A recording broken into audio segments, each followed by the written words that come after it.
You're watching CBTV and this is journalist Ish. Today we're gonna talk to Ashley Hazard. She is a Canadian model, motivator and life enthusiast. She has done many things for society and we will reveal the true things about her. So let's welcome Ashley Hazard.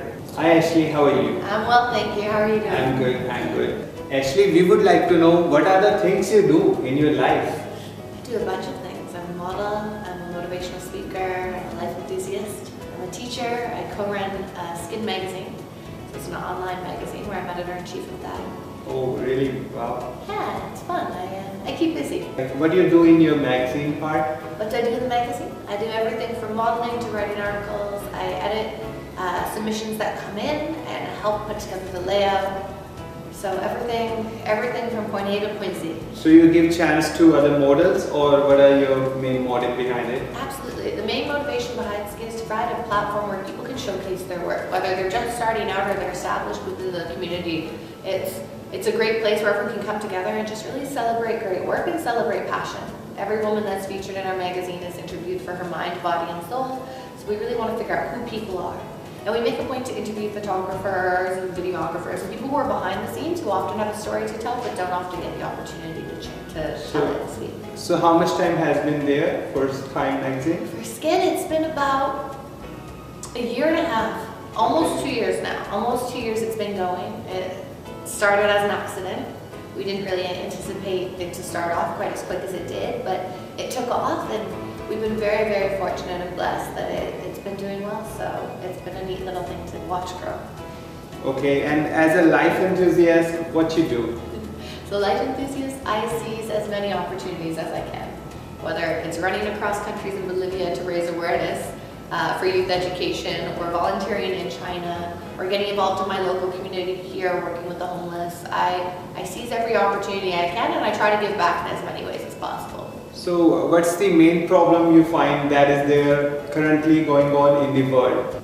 I don't think there are always going to be a lot of problems in the world, but I think there's also a lot of hope.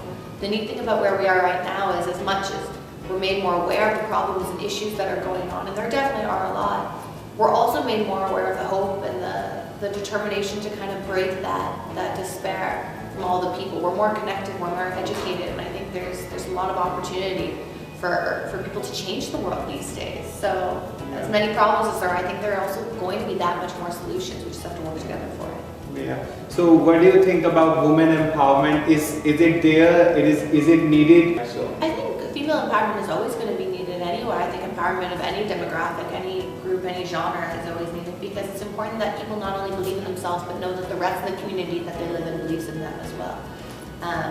I'm a huge advocate for female empowerment, women empowerment, whether it's here locally in Canada or internationally. And there are definitely still some gaps that need to be filled worldwide with it. But slowly but surely we're creeping up thanks to amazing women like Emma Watson and Gloria Steinem and Oprah and all these really strong, powerful women who are speaking up about women's rights and speaking up about issues that kind of hit us hard the most. We're slowly making way and cracking through not only the glass ceiling that keeps us down, but also the glass walls that can take us into the boxes we were placed in. Actually, we want to know that how you started modeling. I started modeling completely by accident. I never intended to. I was asked to volunteer for a charity fashion show back in 2009. Okay. And I thought I was going to go volunteer to be behind the scenes. When I got there, the designer had a dress made for me. And she was fitting me for it, and they pushed me down the runway, and I just kind of started. And as she took off, the designer became very prominent pretty quickly, and a lot of the photographers that were there took off as well, and they were very sweet and brought me along for the ride. So something that I never even wanted to do originally turned out to be something that I loved, and I just kind of rolled with it. Okay, so who is your role model in modeling? In modeling? Oh my goodness. The models. The person who's my role model for modeling would be the models that I meet on the daily who are starting out. I think it's great to look at these big models who have these incredible careers, but the people who inspire me the most in terms of who I want to be like are these new coming models who have such drive and passion. I email and talk with them on the daily. I get messages from these girls who are fulfilling their dreams and living them out loud. And they're my role models, seeing them kind of like break into an industry that they either know nothing about or wanted to for a while. That's inspiring to me. Who is your most favorite celebrity and with whom you have worked with also? Oh, there have been so many. Within the Bollywood sphere, I have been fortunate enough to work with Mika Singh and Roach Killa and Gary Sandhu and a bunch of really, really great artists that have both really great careers already as well as some who are aspiring and coming up. Those have been really fun. In terms of the Hollywood kind of North American sphere, some that people might know, I wrangled George Clooney at the Toronto International Film Festival, so I got to work with him then. I grew up with Nina Dobrev from The Vampire Diaries. I don't know if you guys watch that at all, but it's a big show here. So I grew up with her. She's pretty great. Yeah. I don't know, there are a whole bunch of them. There are a whole bunch of people out there. I'm very fortunate to work You know about Priyanka Chopra? Yes. Yeah, she's beautiful. Yeah, she's very nice and she's also doing Hollywood films right now, Yeah, right? absolutely. Yeah. Who is your role model? My role model? My mom. Your mom is My mom. I love her. She's great. She's a very, very strong woman. She's smart. She's funny. But she's really down to earth. And I grew up spending a lot of time with her. I was an only child, so I spent a lot of time with my mom. I think I always looked up to her in a big way, so I still do. As you motivate the people as well, right? So how you do that? Lord knows. It's hard to say. I honestly, I don't know the secret. I think I just try to gauge the audience, find out who they are, find out where they come from, what they might be looking for, and then I just speak honestly. I'm an incurable optimist by nature, so I always, like, my natural thing is to try to find a solution to every problem and to try to do it with an exciting way, or to do it in an exciting way. So I just speak from the heart. I share my stories, I share stories that I've experienced, I share my struggles honestly, I share stories of people I've met, and I try to always put a positive spin on it. I'm a true believer that there's a lesson in everything. So if you can find kind of the kernel of truth in whatever it is you're going through, there's always a silver lining. If you surround yourself with really strong and passionate people. Positivity. Yeah, the positivity is contagious. And I think that's been my secret to success, just personally, professionally, and everything. It's surround yourself with great people, and they'll lift you, and in turn you lift them, and it becomes this great, great cycle. What is the best practice you do to motivate others? The best practice to motivate others? Well, there are a million different things you can do. Number one thing that I always like to recommend that's really easy is to do daily gratitude logs. So daily gratitude logs is every day you write down 3 things that you're grateful for in that day. And it seems so simple, it seems so silly to say write down 3 things you're grateful for. It could be your mom, your girlfriend, your boyfriend, your cousin, whoever. It could be someone you met on the street, a coffee. You could be grateful for the fact that you get to wake up in a bed, whatever it may be. But by reminding yourself of these things, you keep yourself motivated because you keep yourself grateful and appreciating that which is around you. So that's a fun little trick. Right. For 4 years you were in gymnastics, so how motivation helped you in that? I think you have to be very motivated in order to compete in any sport. Oftentimes you'll be training for years in order to compete at an event that's 2, 3, 4 years down the line. So you have to keep And it was on world level, right? Yeah, we were competing at the World Championships. It was great because I got to travel the world and compete with some really, really talented and amazing women and girls. It was a really great experience.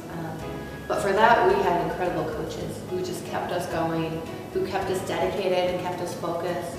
We would train 6, 7 days a week sometimes for 3, 4 years in order to make it to a competition. And it's tough, but it was always worth it. It was always worth it. And that was definitely a key fundamental in terms of securing my personal motivation in life and for projects. It showed me what dedication and motivation can do. Yeah, that would benefit you in more future as well, right? Definitely, yeah. No, absolutely. Anytime you accomplish anything great that you put your mind to, it lends itself to future experiences, I think. What's the main problem you now think that is there in youth? I think this generation is an interesting one. There are some amazing, amazing youth growing up these days with some really, really amazing ideas. The one problem that I personally see when working with them is that a lot of them know their potential and they know they can do great things, but they're waiting for someone to see it in them. They're waiting for a coach to come up and tell them that they have talent, or an agent, or someone online, or a parent, or a teacher. And the fact is in today's day and age with the internet the way it is, you can produce yourself. Yeah. We're not restricted in the same way. It's like to be a journalist, you don't need a magazine or a newspaper behind you anymore. You can produce your own content. The neat thing is that today's society, if you want to do anything, all you have to do is produce yourself. And And I think that's a really neat message that some people, some of the youth in today's society are starting to understand, but there are still quite a few who kind of need to catch up with it. Because there's so much talent out there and there's so much interest and knowledge and information. You can teach yourself how to do anything these days. And while yes, it's absolutely great to have mentors and coaches and agents and whatnot, you're not quite as reliant on them as you think you are. And the key to making sure that you get noticed, that your career takes off, doesn't lie in anybody else other than you. You have to produce yourself. That's the biggest thing. Yeah. What's the best thing you like to do in your life? Best thing? I love to help people live out their dreams. It sounds really tacky, but that's what I love to do. I love finding people So how you who are do passionate. that? I find people who are passionate about things. I talk to them about their projects. I find out what it is they're interested in. For instance, if it's you, your passion is journalism. Yeah. Your passion is doing interviews and talking and sharing stories. So I wanted to make a that's point the to do nice that with you. part. You should follow your dreams always. So you should always do whatever you like. So thank you so much, Ashley, for talking with me. Of course. Thank you so for much. having me.